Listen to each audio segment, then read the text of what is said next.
15 years ago, audiences heard This is Sparta! for the first time. The tremendous war cry that fueled the careers of Hollywood's superstars. But what about the man behind the abs? No, not Jared Butler. Zack Snyder. You've undoubtedly heard the rallying cry to release the Snyder Cut, but was it worth the wait? And how does it stack up against the rest of his films? Like 300. Find out today on the best and the worst of Zack Snyder.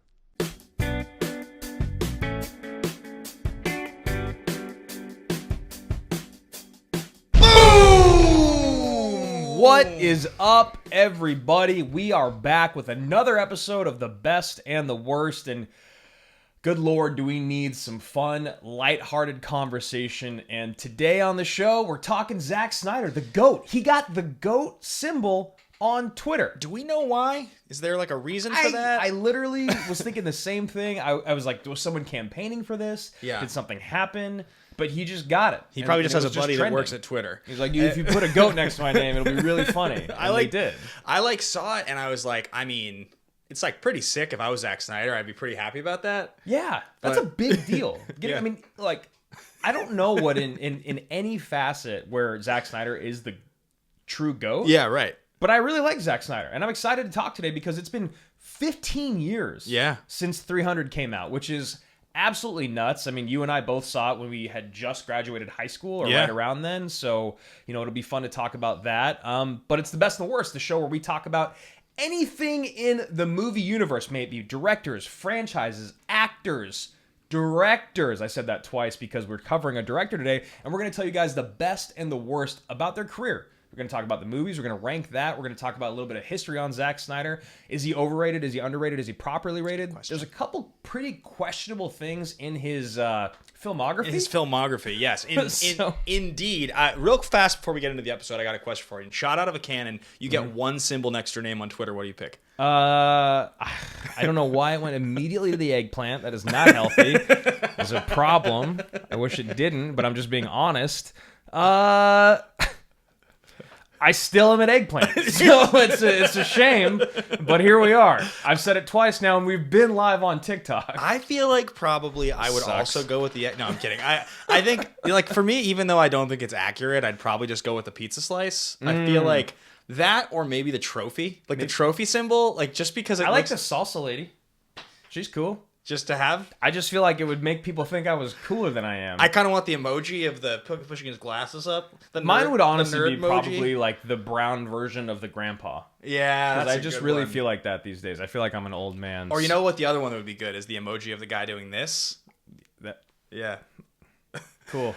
We're old. Welcome to the show. We should keep saying emoji, and we could say like Bitmoji and stuff like that. Have an argument if it's GIF or GIF. GIF or GIF. Yeah, so today on The Best and the Worst, we're going to talk about Zack Snyder's entire career. But before we get into that, before we get into talking about 300, we have a show called The Best and the Worst that you guys are listening to right now, and you guys can support it by doing what? Yeah, if you guys like what you're listening to, if you like what you're watching, if you're on YouTube, wherever, you guys can leave us a rating and a review. The best two places to listen to the show are going to be Apple and Spotify. You can follow or subscribe there. Leave us a rating and a review. That's super, super helpful. It's one of the best ways to grow and have new people find the show, which we love because we get to connect with new people. And then, of course, if you are watching on YouTube, if you're on the Action Industries YouTube, leave a comment, subscribe to the channel. And if you happen to be watching this live for any reason, go ahead and follow. We talk about movies all the time. He and I have been doing podcasts about movies together for 8 years, so for billions of listeners. There's a yes. I don't know. It's an exaggeration. Yeah, I don't think we've gotten quite up there. Slightly exaggerated the number. Gotten to the what is that? 10th?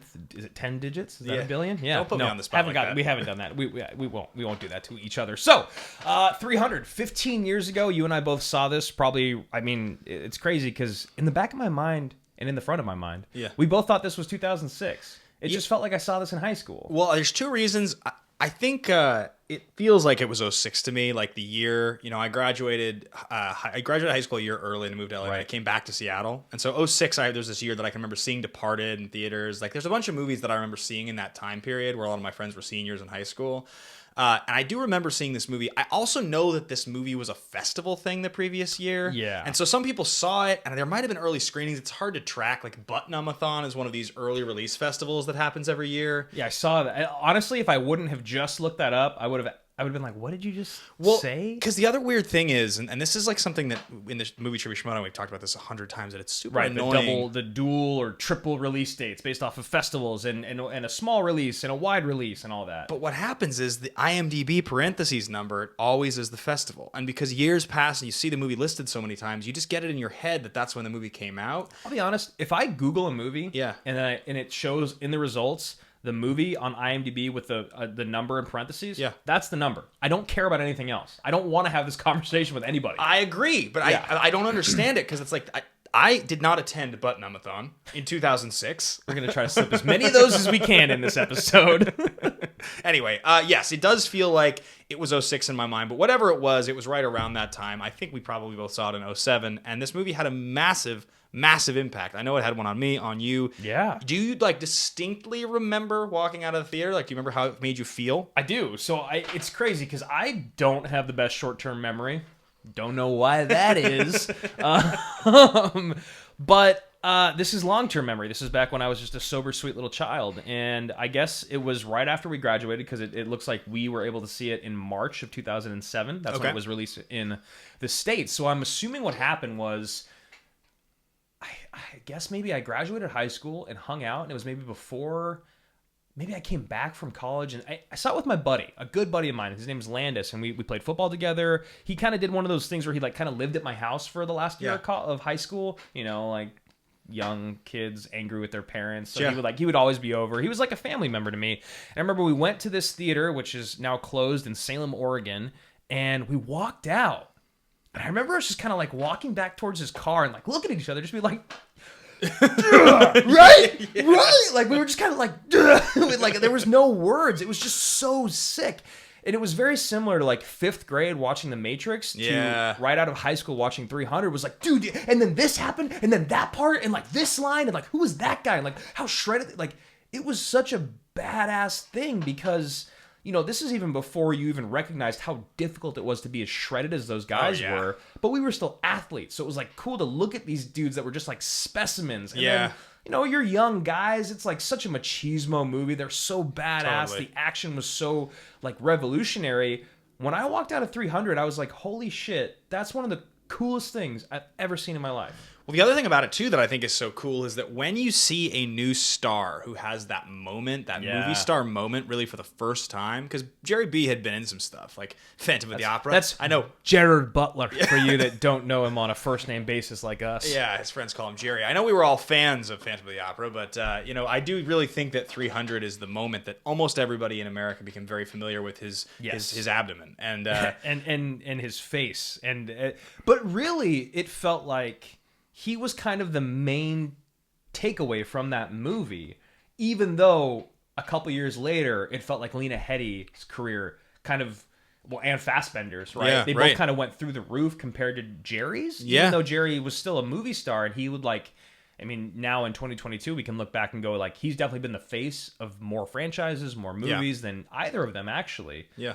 But it's just interesting because I did feel like leaving the theater, it was like just about Jerry. Well, I mean, if you recall the next few years, like they tried to take him and put him in a lot of stuff. If you recall, like The Bounty Hunter or like The Ugly Truth, like he did Gamer, Law Abiding Citizen. He was in like a lot of like action and rom-com stuff. They really tried to make him that traditional leading man. Yeah. And it turned out in the end, this performance in this movie was the thing that really stood out. And I just remember walking out having that same feeling. I was a comic book fan, so I was very aware of 300 as a comic book. It's a shorter story by Frank Miller, and it was kind of a revolutionary movie in a lot of ways, the way that it looks, a lot of the stuff they were doing. This is the movie that you can trace back and be like, oh, Zack Snyder's career is pretty much made off of the way this movie functions. And it's fascinating, too, because, like, this was still at a time in film, and for, I mean, I guess probably not for people that were, like, our age living in LA, like, talking about movies all the time, but for me, being, I guess, whatever it was, 17, 18 back in Oregon, was, like,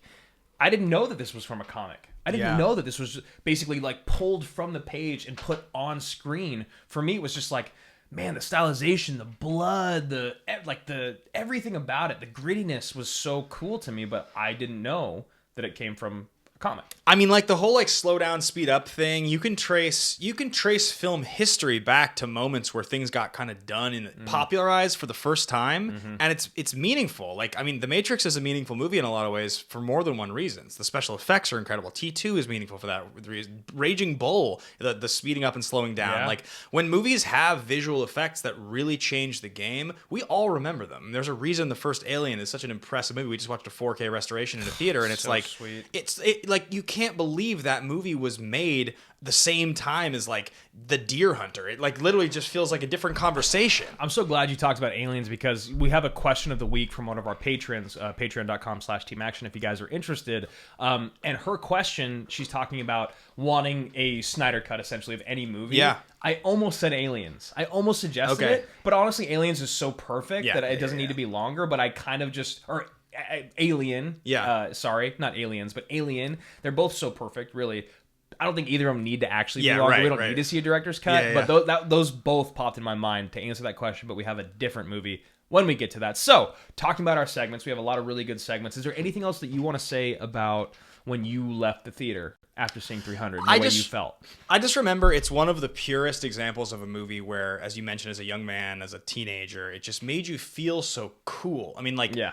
When you're that young, you're like, man, I would love to be shredded like that guy someday. I think everybody watches the movie feels that way. The 300 diet was a popular thing for a couple of years that people just talked about the 300 workout and how these guys looked like this. I mean, it's also just such a simple movie. I think that's the thing about this movie that works so well is like, even like Lena Headey, obviously, who has her moment where she, has to do what she has to do, but she gets her revenge. It's such a satisfying revenge because you don't have to wait. The guy's like, oh, actually, I'm going to betray you. She's like, I'm just going to kill you in front of everybody. Court right and now. You're going to have coins on you that show the Persian king on them. So no one can question whether you're, faithful or not. Yeah, there's so many good things about this. So if we're talking about 300, we definitely have to talk fist pump moment. My God. Is a fist pump moment, Ben? A fist pump moment is that moment something happens. You kind of look around and you're like, are you seeing this right now? Like, this is so good. This is amazing. You want to just call your buddy and be like, hey, turn it to this moment, this minute in this movie. Why? Just trust me. You've got to see it. It's going to blow your mind. Change my life. It's going to change your life. All right. I'll do it. It's just that moment. And it's like often we've watched movies in a theater and you just look over and you're just like, yeah, you're like sick. Sick. For those on audio, that was a literal fist pump. There was a fist pump. I liked it for like 4 years. Our producer was like, it's fist bump, right? Yeah. And we're like, no, it's never been fist bump. That's a thing you do with someone else. So that's it. This movie is kind of built for them. It's just laden with fist bumps. Full of fist bumps. Yeah. There's so many of them. I have a few.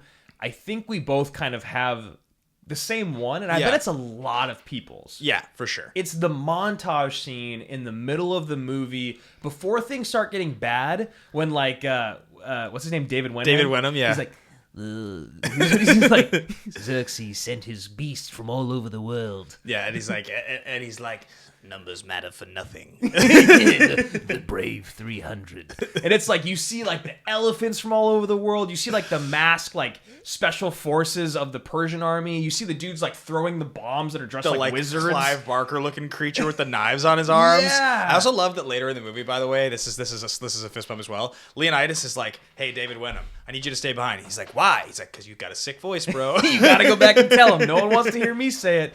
Yeah, and so like that whole montage, they kill like all these armies. You get like, pushing the elephants off the side of the cliff and all that.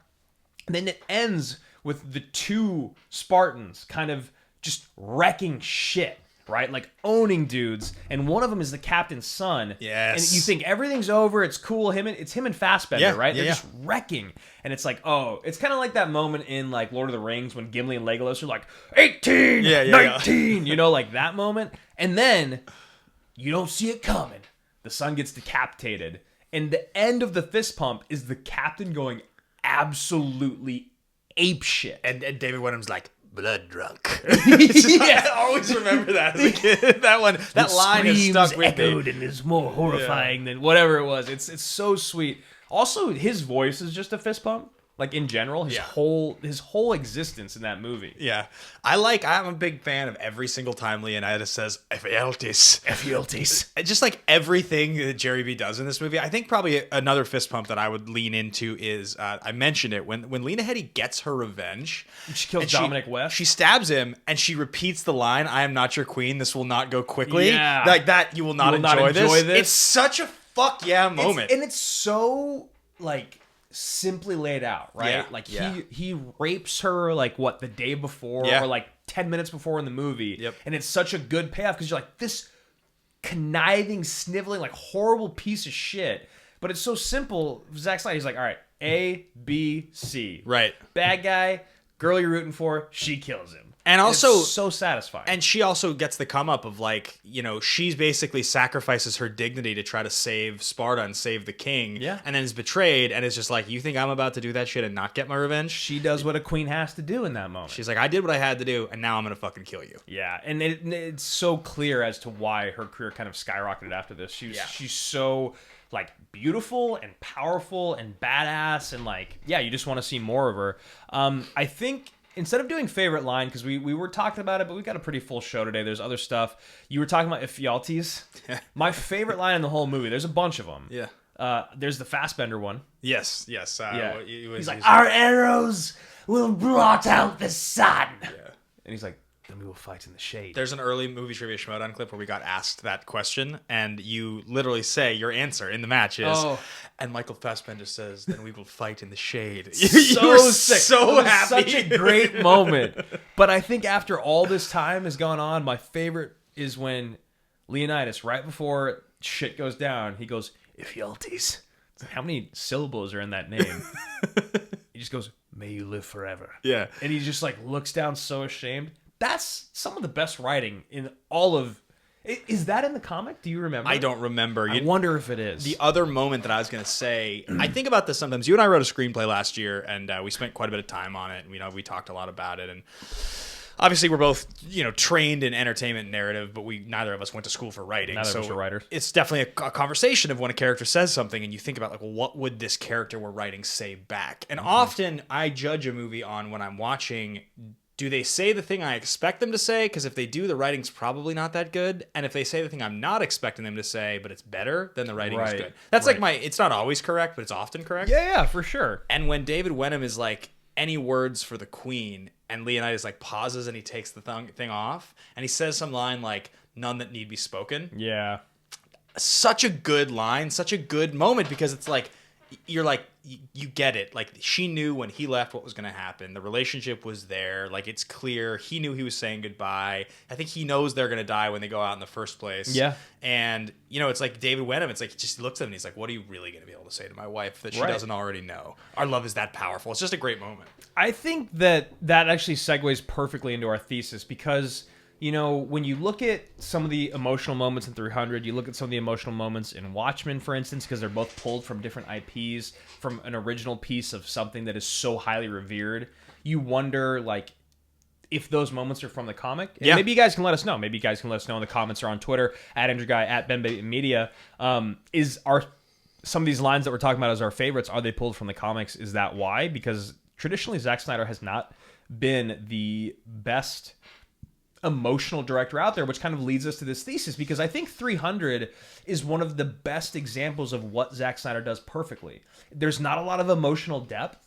The things that do kind of require emotional depth, like the Lena Headey scene, has a very quick payoff. Yeah. When you look at this movie, you kind of know the hero's going to die. But even then, when you look at like Gladiator and Braveheart and other movies that are like that, the hero dying at the end is kind of good. Right? It makes you love them even more because their sacrifice is so great.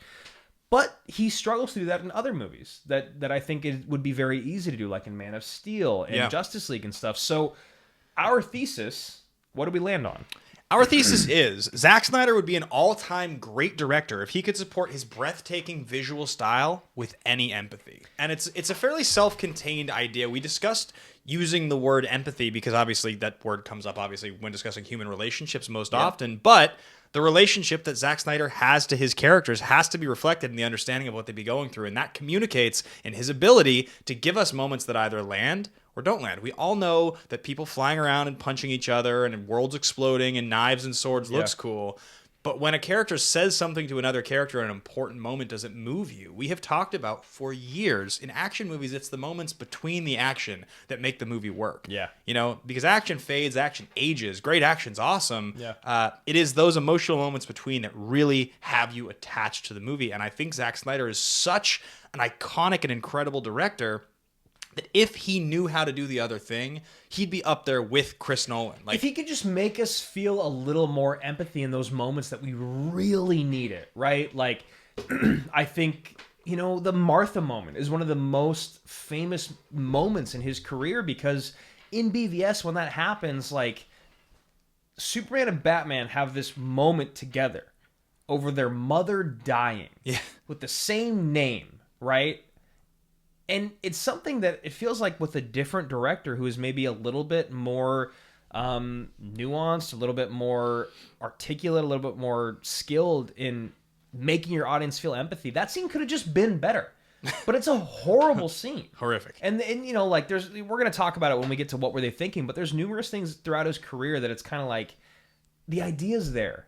The thought, the intentions are there, but the delivery just falls flat. And again, that's why I think, you know, some of his best movies are those that don't require a lot of emotional connection, a lot of emotional depth. I think one of the reasons 300 is such a strong film in his canon is that a lot of the most important moments are kind of powerful and archetypal emotion. The love between a husband and wife, a king and a queen.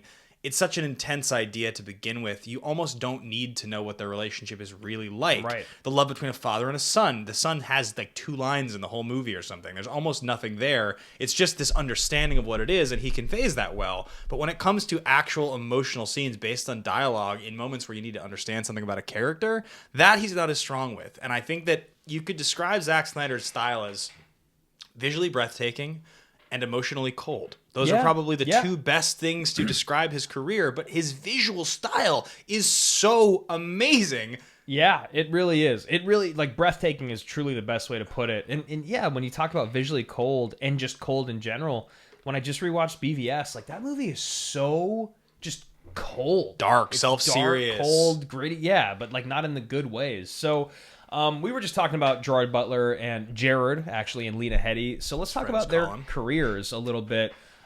This was it. This was the moment, right, for both of them. So you look at Lena Headey's. She did The Cave in 2005 and Brothers Grimm and Imagine Me and You. So she was probably, like, as an actress going like, yo, I was just in this movie with Matt Damon. He's really famous, right? And I'm booking this 3 movies in 1 year. Like, I'm right there. I just need that one thing. And this was it for her.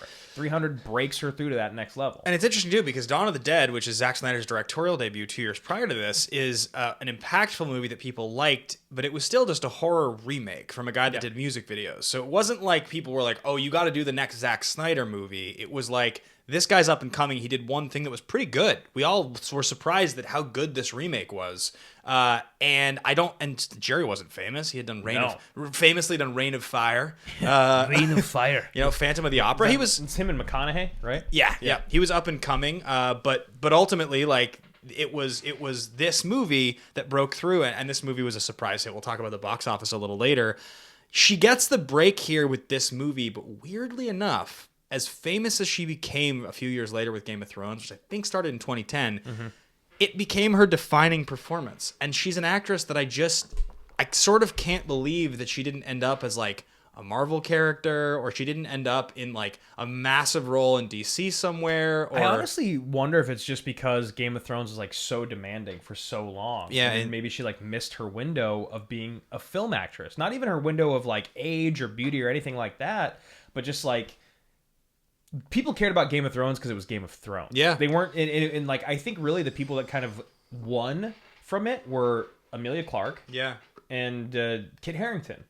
When the show was over, it felt like those were the people really paid attention to. Yeah, Richard Madden's and some stuff. Yeah, I mean, some of these people, obviously Pedro Pascal was in one part of one season. I mean, but yeah, agreed. In terms of the people that are iconic that came from the show, Kit Harington and Emilia Clarke are the 2 that are I associate from that show. Yeah. I mean, Momoa, I guess, but again, Momoa had been in stuff. He was kind of already like his own entity. Yeah, he was like, it was kind of a big deal that Jason Momoa was in this show. Yeah, exactly. You know, but with Lena Headey, it's so interesting because her role as Cersei in Game of Thrones, first of all, is so good. You've never watched the show, right? No, she's pretty evil, right? Oh my God. Yeah, she's like the worst. She's arguably the best part of the show. Yeah. And I mean, she's incredible. Yeah. She's an incredible actress. Imagine her just being an evil queen in this movie and like how powerful she would be. Right. She's like the most conniving. It's incredible, but she's so good. I know she's in The Purge. Like that's one of the movies that she does. Okay. But she's just not. It's really bizarre to me. Like when you watch her in this, it's like I think she's like 33 or so when she makes this movie, and you just in your mind are like, how like this woman is so uniquely striking and powerful. She's going to have the career. It feels like she, like looking at another career that's very similar that had a completely different trajectory would be like Rebecca Ferguson. Yeah. Right? Like Yeah, you yeah, look yeah. at what she did after showing up in Mission Impossible when we all started paying attention. It's very similar. And then you look at Jared Butler. So he did Beowulf and Grendel in 2005, The Game of Their Lives in 2005, and of course The Phantom of the Opera in 2004. I haven't seen any of these movies. I've seen Beowulf, but not Beowulf and Grendel. I've not seen any of these either. I've Yeah. never seen Phantom of the Opera. I know, you know, from obviously, you know, we've met him and we've interviewed him. We've talked about Jerry B on our shows for years. He's one of these guys he was uniquely suited for this role. I think I called you the day after rewatching this and was just like, it's almost so absurd that it's bad. It's like almost laughable. Yeah, Yeah. we used to do this thing on the old show, Action Movie Anatomy, of totally ridiculous, totally legitimate, ridiculously legitimate, and like you would want to be the middle category because it's like you That's can the sweet cheer, spot. you can cheer for it, you can address and like acknowledge some of the silliness, but you also get so hyped, and he is the perfect definition of that because like this is Sparta, or like.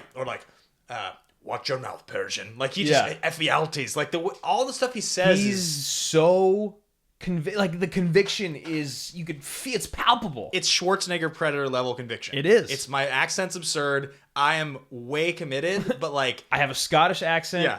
in Sparta. yep. But it sounds sick. And it doesn't go too far. It doesn't make it bad or ridiculous. It makes it memorable. It does. And it's he never was.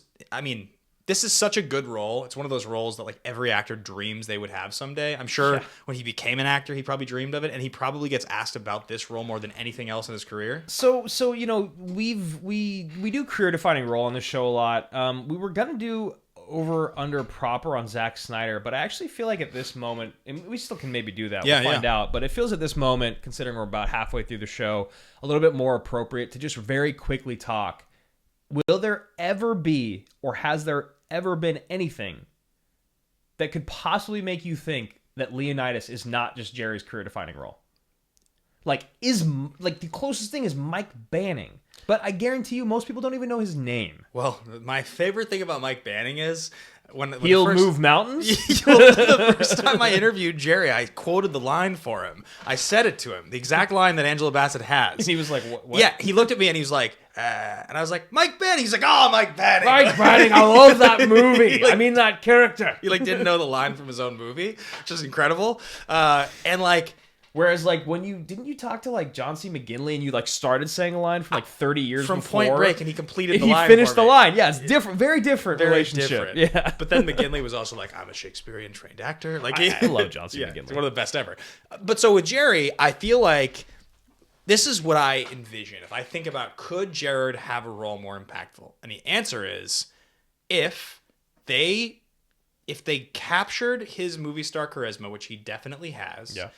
and they put him in some kind of a franchise movie, whether it was like a Star Trek villain or he showed up as like a god in a Thor movie, and he was great and it was important, like, you know, Brolin level kind of, that's a little too big, but like a huge character like that and a very impactful performance and a big IP, and he did a great job.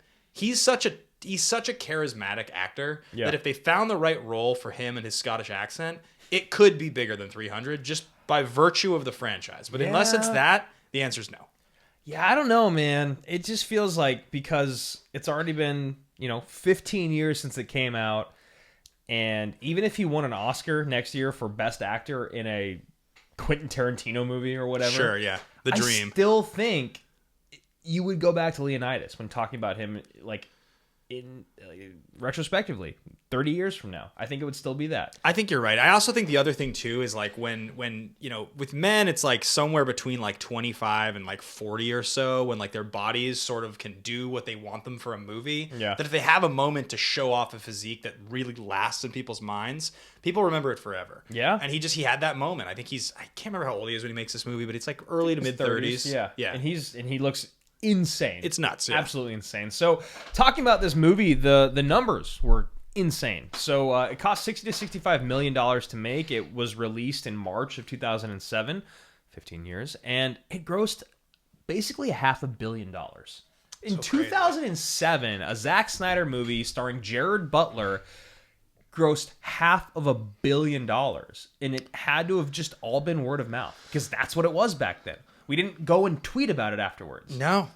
It's really interesting. We're going to talk about that with Dawn of the Dead a little later, but this movie is really happening at exactly the front end of popularized social media. Like 2007 is the moment. Like it's the pivot moment. iPhones came out like 07, 08. So it's pretty much exactly the moment. And I remember talking to people about 300, but it's not like I was tweeting about it. We weren't commenting on each other. Maybe people were sharing on Facebook, I guess. I think so. Yeah. I think that was probably the extent of it. Like, saw this sick movie, at Regal Cinemas, Salem, Oregon, whatever the hell. We couldn't geotag yet. Are you kidding? That. Yeah, that wasn't even a thing. So the movie got a 7.6 on IMDb. It's got an 89% from the audience, which is really, really high, and a 61% from critics.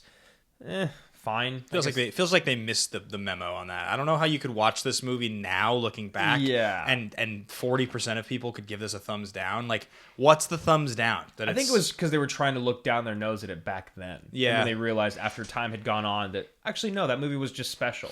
Yeah. Yeah, I mean, I think it's this Frank Miller did this comic book, and he also did Sin City, and they're within a year of each other released, and they're very similar in the way that they look. They have that same exact kind of idea, and it's a moment where I think people were like, "Oh, this is a cool idea. We can take slow-mo images like directly off a page and put them in a movie," and like 300 is the best version of that. And so I think that there are some critics that maybe have issues with it looks like fake and like weird and like comic booky, but I don't know about that. I just think this movie's sweet. Yeah, I love it. And Zack Snyder, I'm sure, loved it and what it did for him in his career. This was like really the launching point for him. He'd already done other stuff, as we talked about Dawn of the Dead and being a music video director. He's been married for a very long time. He's been married numerous times. He has a lot of kids. He has like 8 children. Excuse me. And unfortunately, a few years ago, his daughter committed suicide while he was kind of finishing up Justice League, which is why Joss Whedon took over. So we're actually not going to talk about the original Justice League. We're only going to talk about the Zack Snyder version of that. And then kind of since that moment, whether you love him or you hate his movies, whether you love or hate his movies, you kind of just have to love Zack Snyder. I think that's a big part of the GOAT tag on Twitter. He's just a cool guy, and he makes fun movies, and he's, there's not a lot to hate on about him in the world, in the space, and with all the things and all the controversy that goes on in Hollywood. He just seems like he's been a pretty chill dude. So, I don't think we need to talk too much about the history. Is there something you want to say about it? I was just going to say, with a conversation of overrated, underrated, and properly rated, which I know is the question we kind of want to answer here, I thought a lot about it since we decided to put it in the show today. And it's interesting because the thing you mentioned about he's a pretty well-liked guy, and I think the nature of comic book movies and being such an important figure in the DC comic book moment from the last decade is he got a lot of hate. He got so much hate for his career. And if you compare him to other contemporaries who have had movies that have made this kind of money or have had this kind of creative control, I mean, for me, I don't know how you could say Zack Snyder's anything other than underrated. He feels like he gets like he's the butt of the joke so much of the time. Yeah, because like I think when you look at the fact that Army of the Dead, it's so hard, man. It's so hard to even kind of quantify where things are supposed to be objectively anymore, because like Army of the Dead coming out on Netflix feels kind of like, oh, that's it. But then also that's like what movies do now. So like Zack Snyder premiering Army of the Dead on Netflix is not a thing of like, oh, theaters didn't want this, or oh, he couldn't have got this like wide release. That's just kind of the thing that people do. Like that's the business model nowadays. And it bums me out because I feel like seeing that movie, if it was a big hyped release, and seeing that movie in theaters and talking about it with everybody and having a few weeks to ingest it would have been so much more fun than what ultimately happened, which is like this Netflix movie that people cared about for like a day and a half. And then it had like a similarly titled movie that he produced that came out a month later that honestly just makes Army of the Dead feel even more of a joke, because like it seems like there was a bad direct sequel or something, and like people don't even understand that he didn't direct that one. I just was like, what is this? Like, why is this how movies get released now? I know, and it's so weird because like I just you and I were just talking the other day about the new Soderbergh film Kimmy. Yeah, right. It's starring Zoe Kravitz, who's about to be in the biggest movie of the year, in the Batman, and it's Soderbergh, and it's on HBO. But like, I think when you release your movies on these platforms, and Dune, because it's released in theaters and at home, I think when it's only released on streaming, it sets a pretty hard concrete ceiling. Yeah. Of how much you can really care about it. Like Soderbergh is not going to win any Oscar or any awards for Kimmy. And I don't know if he should have or not. I don't think Zack Snyder should have won any for Army of the Dead, but the conversation never gets past that of a legitimate movie. Like the least legitimate film that is wide release, made by a big director, that is in theaters, I think still is kind of ranked above these movies that are only on streaming. Yeah, for sure. It's a really weird thing that happens when you think about the release schedule of 52 weeks a year. Like every weekend in theory should at least be able to have 2 major releases. It used to be there was like 4 or 5 every week that mattered. Like back in the 90s, there'd be 5. It'd go 5 deep. There'd be 5 movies releasing every week. Right now, you really have maybe 1.5. Like the third biggest opening of a weekend is like some movie that no one's ever going to watch. Yeah. And that's just where we are now. There's no market for it. So I agree with you. It makes me sad because I don't want the only movies that we talk about to be comic book movies. I'm like already tired of that world that we live in, but I also love those movies. So it's like 6 of 1, it's like hard to decide. Do you think he's underrated? I think it's so weird. I think he might actually be underrated. Yeah. I think when you look at how much people cared about the Zack Snyder Justice League, and the fact that whether you are okay with it being 4 hours or not, people like that movie. Yeah. The general consensus from, I'd say, basically everyone is like, that's a way better movie than the original Justice League. So that came out, people loved it. It was like, oh, let him do what he wants to do, and like, holy shit, look how good it is. And then the next thing is Army of the Dead, and then now what?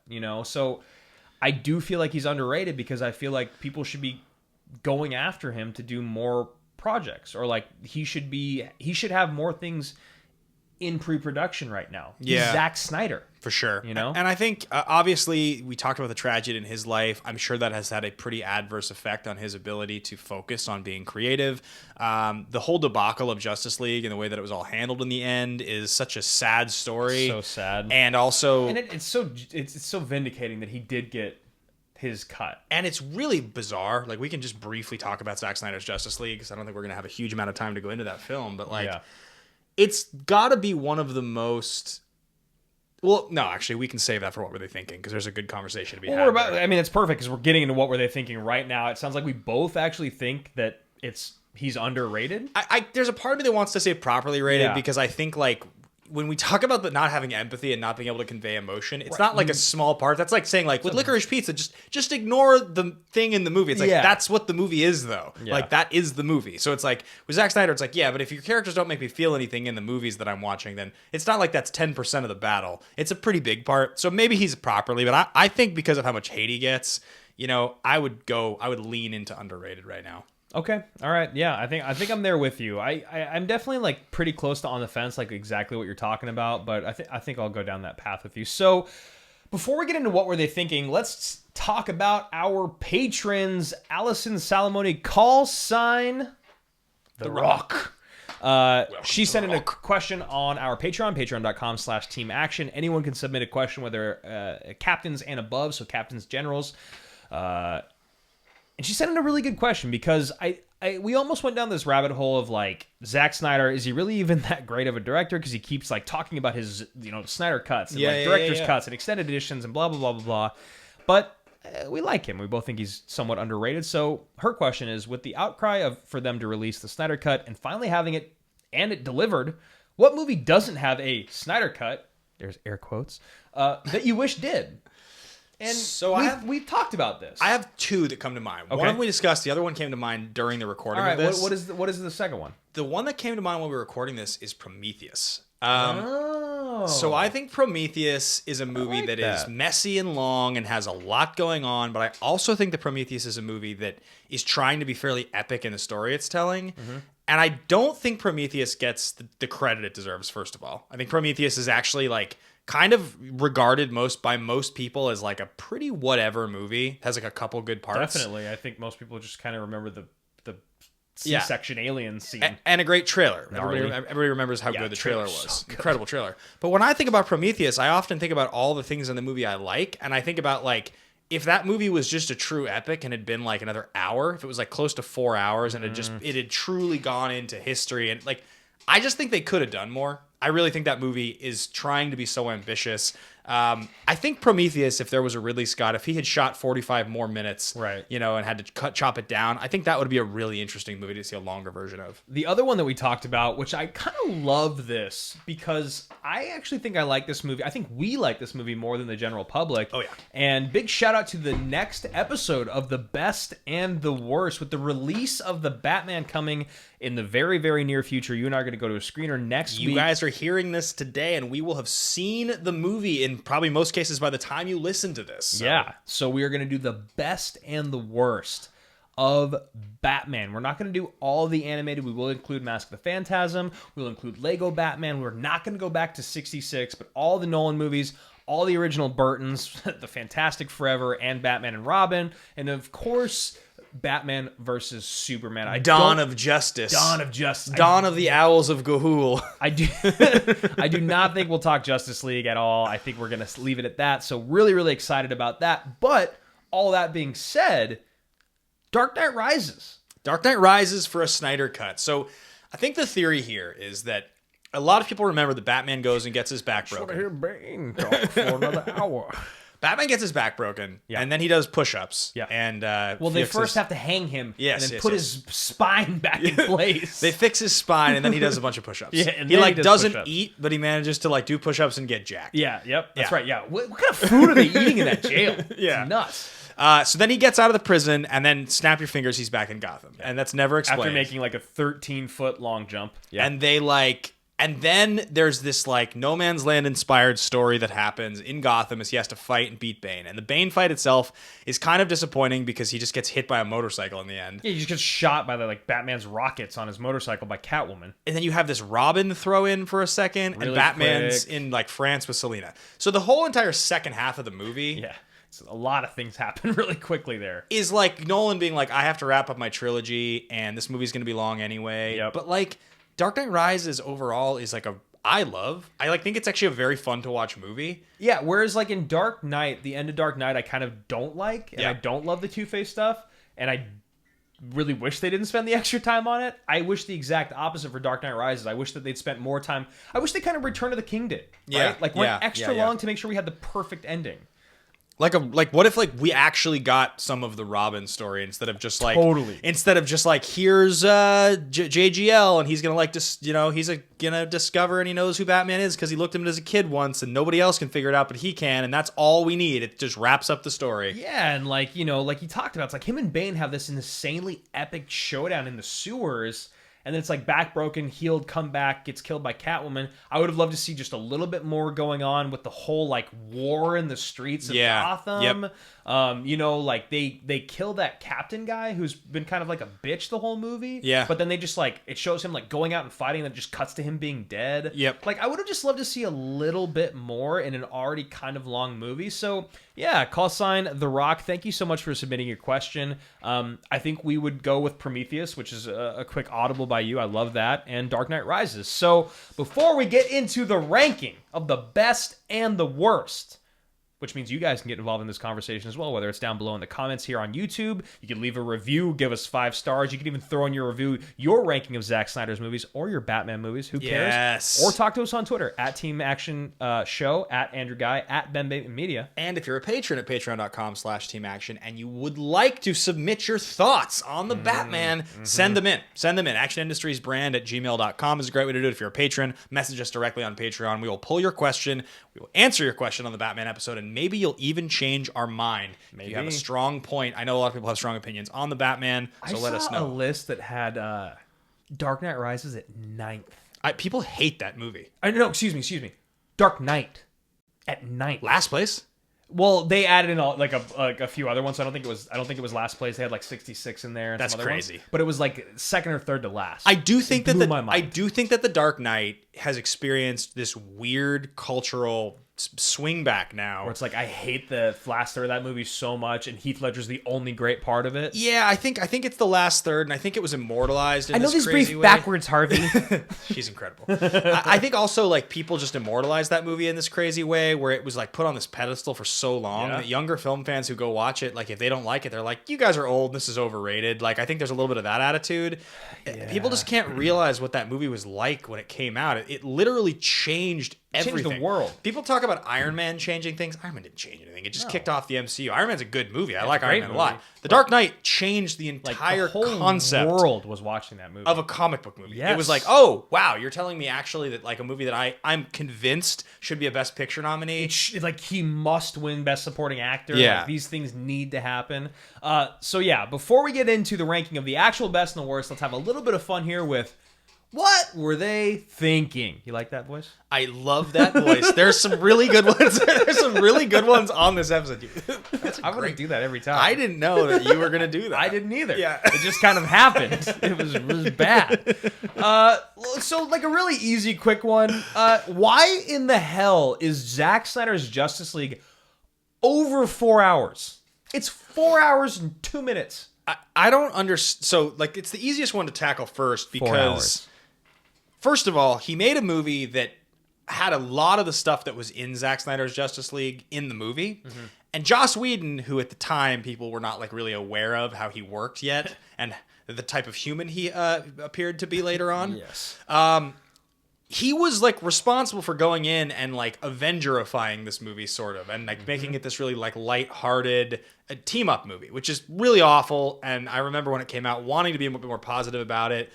If you recall, I had done this hour-long interview with Ray Fisher, who played Cyborg. Oh, yeah, I had just sat down with him. He was such a sweetheart. The guy was great. And he was so excited about the movie. He told me all this great stuff about it. He was so hyped up about it. Right. When the movie came out, I remember thinking like... None of that's in there. I remember thinking like, you have like 8 minutes of screen time and you don't say anything. I forgot all about this. And I didn't... It was one of those things because you meet actors all the time who talk about how much work they did for the role. And like, you know, I mean, a great example of this is our buddy Jesse Cove, who's got one episode of Cobra Kai that he's a very big part of. And it's immortalized. Like, fans talk about it all the time. He talked to us a lot about like how excited he was to do it. But like, it's also a fight in a scene of Cobra Kai. But his preparation for that is severe. That's what every actor does. Yeah. So every actor, no matter what you see on screen, is going to talk about the preparation because that's the job. But it's Ray Fisher. He's a main character. I was like expecting something explosive. And when you watch Zack Snyder's Justice League, you get it. You do get all that good stuff. You're like, oh, now because you told me when we finally watched it and talked about it, you're like, now I know what he was talking about. Yeah. Now I know why he was so upset when the movie came out. Go ahead. I was just gonna say it's just a stunning, like, what were they thinking is how in God's name, like how on earth did they find themselves in a situation where Zack Snyder's Justice League actually could exist and be the movie that it was? I don't get it. Like, it's such a crazy... They deleted, like, the extent... Like, half a movie's worth of footage. They just didn't put it in the movie. But then on the other side of it, when you look at his cut that's 4 hours long and you're, like, listening to Icelandic women sing for 5 minutes, you're like, all right, there needs to be a little bit more editing here. This needs to be tighter. It needs to move a little bit more quickly. I don't think movies should ever be 4 hours long. I think that if you want to watch a movie that's 4 hours long and you go out of your way to, like, go watch Lord of the Rings Extended Edition... That's different. Yeah. Because you're doing that out of choice. You can watch Two Towers or Fellowship in a couple hours, but if you want to watch it in 7 hours, you can. Yeah. You So I don't love that. I think the next one that I want to talk about is the Owl movie. That's it. First of all, do you know the name of this movie?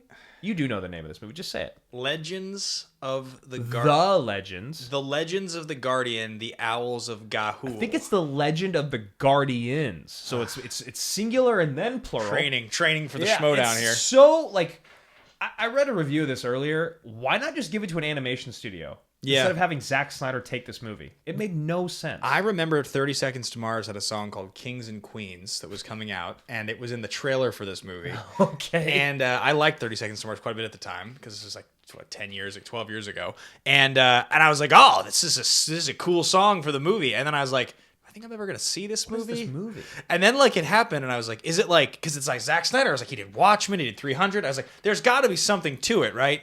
And then people saw it, and they were like, it's an owl movie. It's literally like a kid's owl movie. There's like a little bit of a dark side to it because like the brothers are kind of against each other. But like, I wonder if he just took this movie so that he could do Sucker Punch, which is another, what were they thinking? Like, if you read interviews about this, he's trying to like make a feminist piece that's about a bunch of sex slaves that then go to a fantasy land inside of a fantasy land to escape what's happening in a mental institution. And at the end of this movie, the lead character ends up being not the lead character. She ends up losing and sacrificing herself for someone who was a tertiary character that became the lead character. This movie also looks like a commercial for Hot Topic. It's like it's literally like all of the design of the characters. They look like they're dressed in clothes from Hot Topic from 2008. Also, all the covers in this movie, all the like every single classic song that's like covered by like a modern cool band, and it's like White Rabbit gets covered by someone. There's a lot of them in this movie, and you hear them and you're like, this movie's trying so hard. It wants to be like. And then, like, he takes this horrible stew of samurai movies and robot movies and Lord of the Rings and Nazis, and he piles it in. It just makes no sense at all. Do you remember, because this is around the exact same time when Southland Tales came out? Oh, okay. This and Southland Tales to me are like the same, because they're both follow-ups from directors that had like a pretty popular movie, and they're both like kind of a mess that people sort of hate. Like they both. I didn't ever see Sucker Punch in a theater, but I did see Southland Tales in a theater. Wow. So I conflate my like opinion of this movie. We were simultaneously disappointed in different theaters in different parts of the world with two different films. So the next one, there's two more here.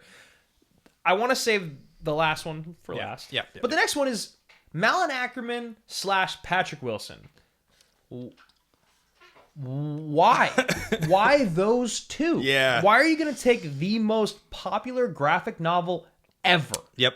Zack Snyder, Watchmen, studio money, as much as you want. And there was a lot of people rumored to be in this. Tom Cruise was rumored to be in this. Yeah. Jude Law was rumored to be in this.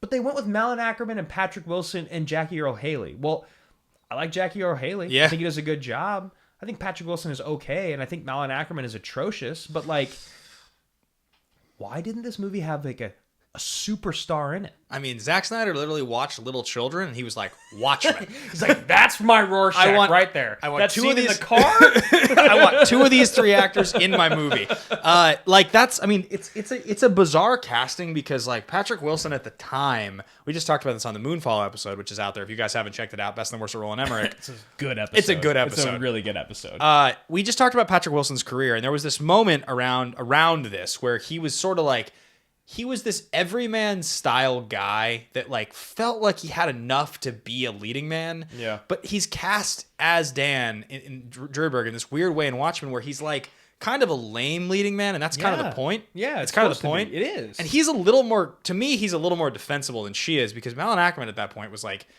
she was in the Heartbreak Kid. She was in a few movies. She was in Entourage, and like, I honestly, in like, this is gonna sound like maybe like gross male.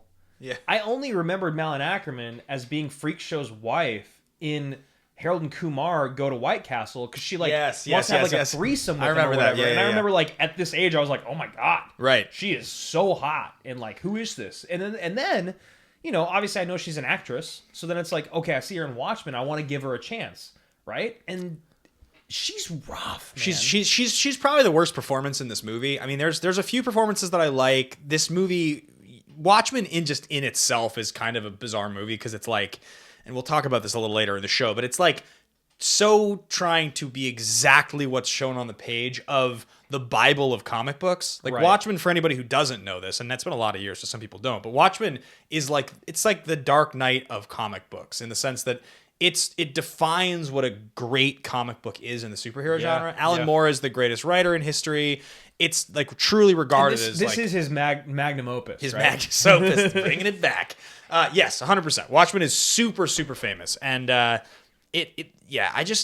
Ackerman is just it's a head scratcher. I rewatched the director's cut of this movie like a year ago, and I was still just struck by what is this? I just think they could have had like better star power. Like Billy Crudup, fine. Carla Gugino, whatever, how the hell you say it. God, I'm really bad at pronunciation of names. I've realized that more and more while I'm at the desk. Yeah. She's fine. Like she's kind of a star. Jeffrey Dean Morgan, no. Patrick Wilson, not really. You know what I just found out? I didn't know this. Jeffrey Dean Morgan wore a bodysuit. His muscles, his physique, fake? It's a bodysuit. Really? I saw a picture the other day of him putting the bodysuit on. Because he's like jacked. Pretty jacked. It's a good looking bodysuit. Yeah. It's a full on like holy shit, adhere to his bodysuit. No way. Yeah. Isn't that crazy? Wow. And then people thought he was that ripped and he became Negan. Yeah. Exactly. All right. So the last thing we have on What Were They Thinking? We mentioned earlier in the show. Martha. Why did you say that name? Why did you say that name? Okay, so let me jump in first with this because no, please.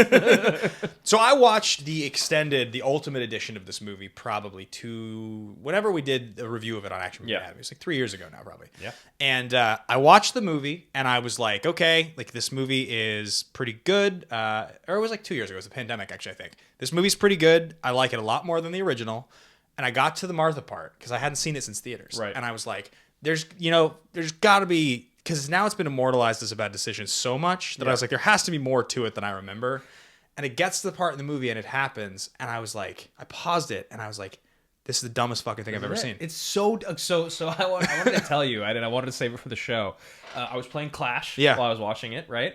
So the first time it happened, I just listened to it. Yeah. And it goes on way longer than it should. He's like, what did you say that name? Martha, what did you say? And it just like keeps going. And then Amy Adams like, that's his mom. It's his mom's name.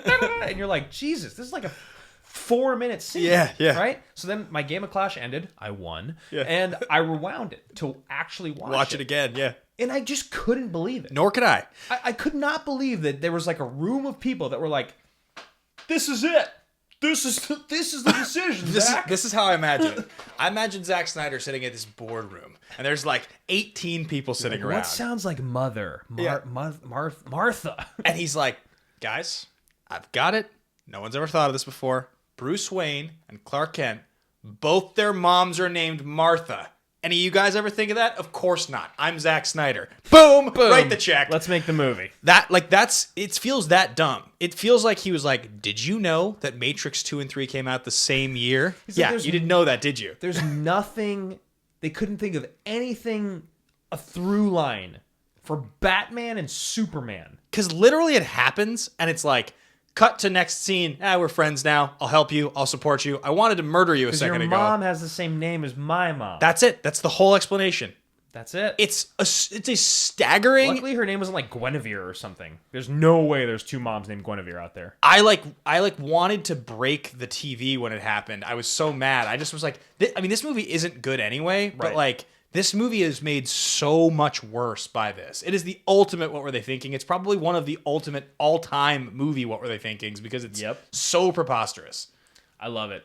Let us know if you guys have any other What Were They Thinking for Zack Snyder's career, because once again, and we didn't do this on purpose, a perfect segue to the best and the worst of Zack Snyder. You guys know how it works. Bottom 3, top 3. But we're starting at the very bottom of the bottom of the barrel right now, because we were just talking about it. I think the worst movie he's ever made, because of expectation versus execution, is Batman vs. Superman, Dawn of Justice. You keep saying this over and over. You're like, no one gave a shit about Sucker Punch when it came out. And you know what? I don't know if I completely agree with you, but what they did care about was BVS. I cared about it. You cared about it. Everyone in the world cared about it. And when we've done this show in the past, we've done our old rankings, our old system, whatever it is, we talk about expectation versus execution a lot. people didn't care about Sucker Punch. Maybe they maybe weren't expecting a lot of things out of it, but the expectation of Dawn of Justice was like massive. Through the roof. I remember that when we were watching Days of Future Past, I think, in the theater is what I recall. We saw a trailer for BVS, or if it wasn't that, it was like the next year. And I just remember us talking a lot about it. Like, this movie came out the second year of our old podcast. We were all so hyped for BVS, and like, I think we all had been pretty stoked on Henry Cavill in general as Superman. I think he's great. Affleck and all the stuff they had premiered for Batman looked really cool. Like the trailer, Do You Bleed? It was like, this is going to be cool. Yeah. Like, this is going to be pretty cool. And the movie was such a flop, especially the theatrical version. It's so bad. I watched it again yesterday. It's just like, it's too cold to attach yourself to it at all. Amy Adams is annoying. Jesse Eisenberg was like, I think Zack Snyder just like looked at Social Network Mark Zuckerberg. He just like looked at Zuckerberg in real life and he was like, that guy sucks. He could be an evil genius, evil supervillain. Oh, Jesse Eisenberg played him in a movie. He could be Lex Luthor. I mean, he just isn't good. There's this weirdness to the Jesse Eisenberg thing where, like, I think you said this, Senator. Yeah, you said it to me the other day, and you were like, I mean, in theory, I can understand why the casting happens. Totally. It's not like when it happens, you're just like, oh, that is guaranteed going to be bad. But when you watch it, you're like, look, bro, you were cast, you made a choice, you got an Oscar nomination, so like we give you credit. I'm sure you were made an offer for this, and it just fails. It fails really now, when hard. you watch the whatever it's called version of it, was he any better in it? Not really. Because he was like really out there campaigning for the fact that like the editing room just screwed him over. No, he's just not a good. I mean, there's more of him, but he's just a bad choice for Lex Luthor. I agreed. Feels like a child. So that's the worst of the worst, the bottom of the barrel for Zack Snyder, which I went and looked at some rankings, and a lot of people have that pretty low. Yeah. They have it pretty much basically unanimously the last or the original Justice League. Yeah. Next up, we have Sucker Punch. I think that it was just one of those things. It feels like mansplaining in a movie. I think is maybe the best way to put it. He feels like he's championing women. He feels like he's trying to like, oh, well, they're dressed that way because it empowers them and like this whole thing. But at the end of the day, when you really like look at this movie under a microscope, it's a bunch of women that are in a loony bin, essentially, a psychiatric hospital they can't leave. The lead character gets lobotomized, and the whole movie is about them pretending to be dancing in like a brothel, but then whenever they dance, it's them double pretending to be battling these things that don't mean anything. The whole movie just doesn't really make any sense. I posted, and those of you that are watching here on this know this, I posted like a video. He pointed to his TikTok. To my TikTok. I pointed to my TikTok. I posted a video the other day that was like, what's the worst Zack Snyder movie? And there was a few hundred people that responded, and it was basically split down the middle. There was a couple people who were like, two? Yeah, a couple people were like, Zack Snyder's never made a good movie. Other people said what they said. But basically, I would say 90% of the answers were split between Sucker Punch and BVS. But the difference was there was a bunch of people in there that said, I love Sucker Punch. Like, I just love Sucker Punch. Really? It has like kind of a cult following. And I think the reason it does is because it's trying something different. It's trying something unique or cool. And even though I don't think it works, I still understand why people would like it. I feel like it was a lot of dudes that said that. Probably. Versus BVS, which like some people just will like literally any DC movie. Yeah. But that's the only way I think you get away with liking that movie. Yeah, it was just... I think the idea of what he was going for was unique, but it just didn't execute. It'd be like if The Last Duel was really bad, right? Yeah. It's like one of those things where it's like, oh, I'm going to tell a story in a different, unique way. Yep. But whereas The Last Duel was like, oh, this is really cool and interesting, and I love it. Yeah. Sucker Punch was just not that. Yep. So the third worst, going from BVS, Dawn of Justice to Sucker Punch, we're going up here, guys. I know it seems crazy that these movies are getting better as we're talking about them. The third worst is going to be Zack Snyder's The Owls. Zack Snyder. You said this to me the other day. You're like, if the movie was called Zack Snyder's Owl Movie, it would have made more money. And I think you're right. I really do think you're right. I don't even think we need to talk about it. He shouldn't have done it. I legitimately, again, we talk about Schmodown and trivia sometimes. One of the things that makes me laugh is 2 years after this, a movie called Rise of the Guardians, an animated DreamWorks movie came out. And I have such a hard time remembering the name of this movie in the first place. I'm always worried I'm going to get asked about it. And I'm going to say Rise of the Guardians, the Owls of Ga'Hoole. I'm just positive it's going to happen. Where's the apostrophe? Where's the colon? Like, the movie was just weird. It was weird that he took it on.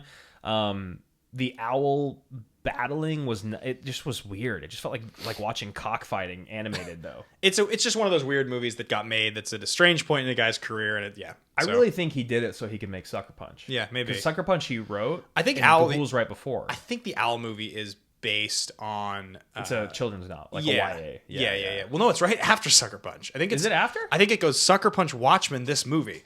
Okay. So it's just this. I thought it was maybe in between for some reason, because I was like trying to convince myself that he had done this movie for a reason. Anyway, I'll look that up as we keep moving through the list. Now to get to our top 3, which I think is a lot more fun, and honestly for me, a little bit of a surprise with my initial feeling about this movie. I agree. Yeah, I think one of the things we talked about going into this episode was, what would we do with Zack Snyder's Justice League, and it's in the conversation, right? Like there's a part of I'm just wrong about it. Yeah, I guess so. Sucker Punch is right after. Yeah, fair enough. Slow down. And I guess I'm just wrong about it. And I think what's really interesting is that I'm not wrong about it. I just got stuck on that one. Thank you for that. No problem, man. I appreciate that. Well, I made you look like a fool on air. Now you've done it back to me. I have. So I think what's really interesting about this is that we, in the end, after discussing Zack Snyder's Justice League being 4 hours, are like, as much as I enjoy the parts I enjoy, it's not as good as the movie that is maybe more hotly contested.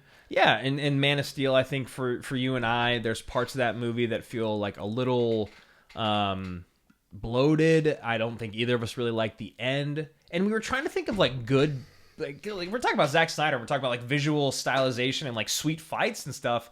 There's not even a good fight in Man of Steel. It's just two gods destroying a city.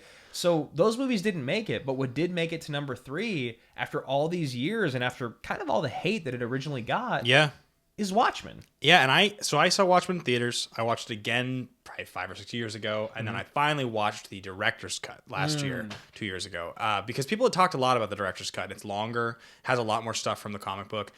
It's really good. I think this movie, the only thing that it suffers from, and my big complaint of it when it came out, was how much it was really truly borrowed from the page. But Watchmen, because it's such a complete thing, one of the things about Watchmen that's really interesting is they would release, it was 12 issues released back in the 80s. They'd release an issue of it, 22 pages. And then at the end, there would be a 2 or 3 page written, a chapter from a book. Okay. And they were fake chapters from books that were referenced in the story that Moore would go in and write to support his story. So you'd get the comic book, what they could tell you, and then you would get part of the journal of the Silk Spectre, or you'd get the book that had been written by the original character or something, a letter. And that stuff being so interesting and such a big part of it, there was a story like Tales from the Black Freighter, which is a comic book a character in the Thing is reading. This is all stuff you read in the comic that they just aren't really able to get into the full line version. And it suffers because of it. It does. I think it's like the opposite of The Hobbit. Yeah. Right? The Hobbit was too short of a book to have 3 movies made. I think if Watchmen had another movie made, if it was a 2-parter, it would have been probably better, so they could have just pulled more stuff. But the things that work in this for me in Watchmen is I think the story is really interesting. I think the idea of the Cold War continuing on, Nixon being president 5 times and all that, and the idea of this, kind of, there's a lot of symbolism nice that occurs in Watchmen, especially with Dr. Manhattan and what he represents as the United States and the army and all that. I just think it's a really interesting conversation because Zack Snyder couldn't have made this movie. No. He made the movie because Watchmen was so good. Yeah. The comic was so good. He was able to get a lot of good stuff out of it. I like Jackie Earle Haley a lot as Rorschach. I think a lot of the stuff in this movie that works. I like Jeffrey Dean Morgan. I think the action's pretty cool. I think Gugino's whole story about being raped by the comedian, but then falling in love with him. Yeah, and that's where Silk Spectre came from, and she couldn't hate him because he gave me you. Right. I think that's some really beautiful, poetic, dark stuff. Yeah. That I think again comes from how good this comic is. I think it's shot like pretty beautifully. I think some of the visuals in it are really cool. And yeah, I do like Jeffrey Dean Morgan a lot as the comedian. Yeah, I the think he does a flashback really scenes are good. Yeah, Crudup obviously was, at that point kind of he was in the middle of his like people know who I am now phase. Yeah. And I think but again, I think this movie could be better. It's just it definitely could be better. And honestly, like I've heard the show on HBO is like exponentially better. Yeah, like that's in like the 90s and stuff in ratings. So that's our number 3. Our number 2, which actually has been the number 1 on most lists I look at, is Dawn of the Dead. Yeah, which is shocking to me because I know we both saw this in a theater. Yeah. I was not a big horror guy at the time, but I cared. The trailer looked good. It had a few people I recognized. But when you go back and you look at this movie, the things that stand out to me are, number 1, it doesn't have a lot of star power from its time. I remember. Do you like the person I attached to was Ving Rhames? Me because too. I love Con Air. Because I love Baby Boy. No, I mean, Ving had been in a lot of stuff when we were growing up, and for sure, I remember Ving Rhames was the guy in the trailer who I recognized. The thing about this movie that really stood out to me on rewatch, this is so interesting, is like this movie was made exactly before social media mattered. 2004 is like right at the end. So the whole movie is told through television news reports, and radio. Yeah, news and radio. And it's not ironically, and it's not done to like, it's not a cool retro effect. It's actually the way the world would be experienced in 2004. But if this movie was even made 5 years after this, it would feel completely different. There'd be so many things about it that would just like, because like you talk about like all the struggles they had and just like the things that are so much more readily available for us now, it makes the obstacles that they kind of encountered in that movie like much less severe. But since that movie was made when it was made, it was just good, man. And like even though it's a remake, even though he's pulling from Romero, like you got the idea that James Gunn wrote it. Yeah, James Gunn's a pretty good writer in my opinion. I think there's some funny stuff in there. I think that he does a pretty good job with his characters. And then you talk about like the shock factor of a good horror movie, like the beginning of it, the daughter killing the husband and the wife like experiencing that. It's and then savage, it's gnarly, dude. It comes out of nowhere. And like Mekhi Phifer's like zombie wife, like dude, that's zombie baby. Yeah, for sure. Ugh. When you first start to see that coming as it's starting to unfold, the immediate thought is like, oh no, this is going to be so like I know where this is going. Yeah, right. You're kind of excited about it. Like it does a lot of really good stuff. Like that movie, it sets up well.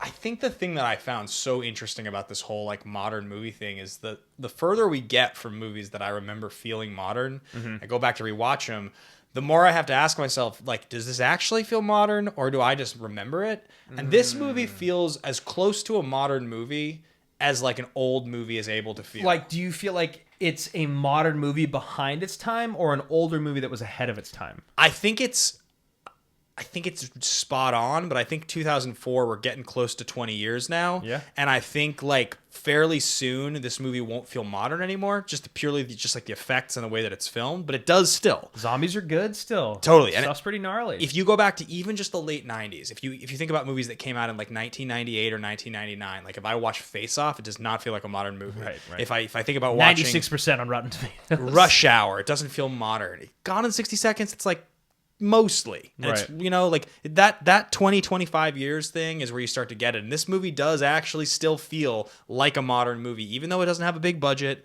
And even though it, it doesn't have star power. Totally. And I think it's one of the great successes. And I think it's why people like it. It's because he does a lot with a little. You know what's crazy? I'm looking at our top 3, 0 star power. Yeah. Right? Yep. At the time. You look back retrospectively and obviously, well, no. There's like almost no star power in the top 3 other than our number 1. You guys might have seen it coming. It almost feels cheap because we talked so much about it at the beginning of the show, but 300. Yeah. It feels like it really is the perfect...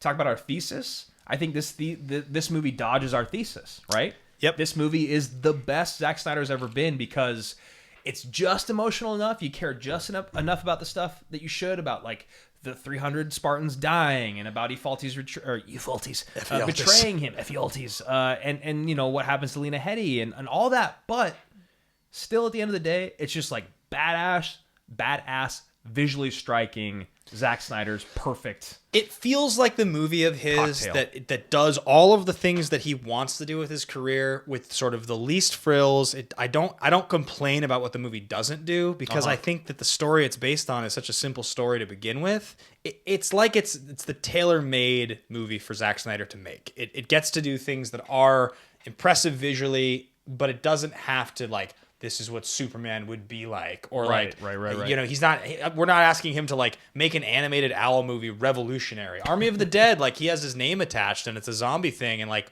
It's good.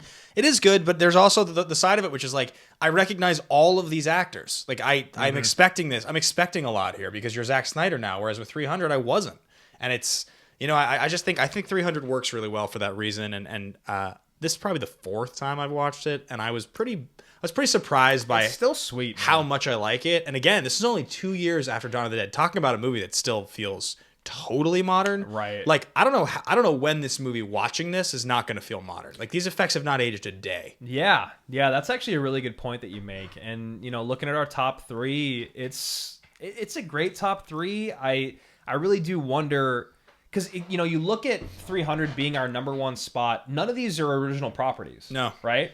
But Watchmen is too long to be put into that movie. Dawn of the Dead, it's a remake from one of the greatest horror makers ever. Yep. Romero, like, it's hard to top that. Totally. Right?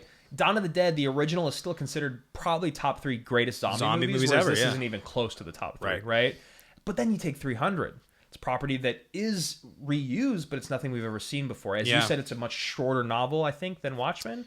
Yeah. Story, 300 is very short, right? So it feels like kind of the perfect thing for Zack Snyder. I think the other thing too, just before we move on from our ranking, is we talked about the fast zombies. Yeah. And it's funny because this comes out in 2004 and 28 Days Later hits the US in 2003. Right. And when it happened, I remember seeing this movie and being like, oh, I already saw a fast zombie movie last year. And it was great, right? Yeah. So like you don't give a lot of credit to the fact that I'm sure fast zombies were probably something he was already thinking about, that he already wanted to do.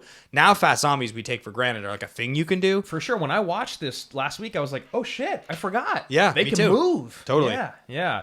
So top three, 300, Dawn of the Dead, Watchmen. Bottom three from worst to best: BVS, Dawn of Justice, Sucker Punch, and Legend of the Guardians, The Owls of Ga'Hoole. Woohoo! Woohoo! The only thing left on the show is the pitch.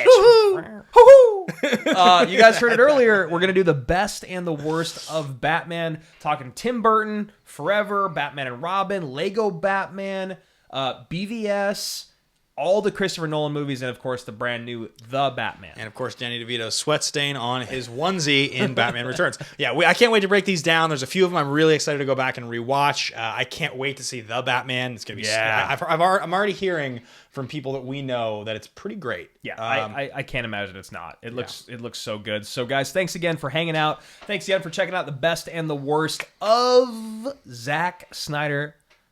#GOAT on Twitter. Thank you so much to callsign The Rock for sending in your question. And we also have a great group of generals we need to shout out. Patreon.com/teamaction. Starting with Quiz Show, Demon King, Public Enemy #1, Kaiju, ACP, Robin, Kimura, Moses, Galactus, Bartab, Party J, The Gray, 24601. Callsign #Ladies Night, JFTB, Wonderland. Quinn, Roslyn, Desperado, Jerry, The Slap, The Rock, Entrapment, Stamos, Dante's Peak, Top Gun, and Gunham. If you want to send in your picks for the best and the worst of any given topic, be sure to send them into actionindustriesbrand@gmail.com or just message us directly on Patreon. It's available to all patrons, the captain, and the general level. Thanks for watching the show, guys. Bye. See you next time.